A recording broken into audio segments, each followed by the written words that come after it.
এখনো শুয়ে আছে।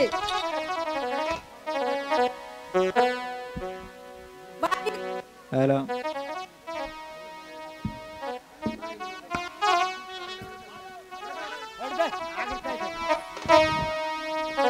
হ্যালো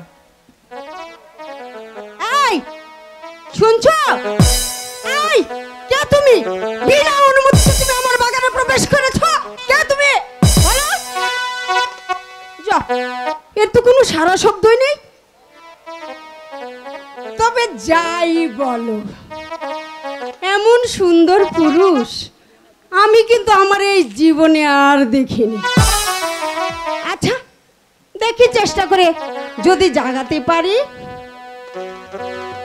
কে গো তুমি শুয়ে আছো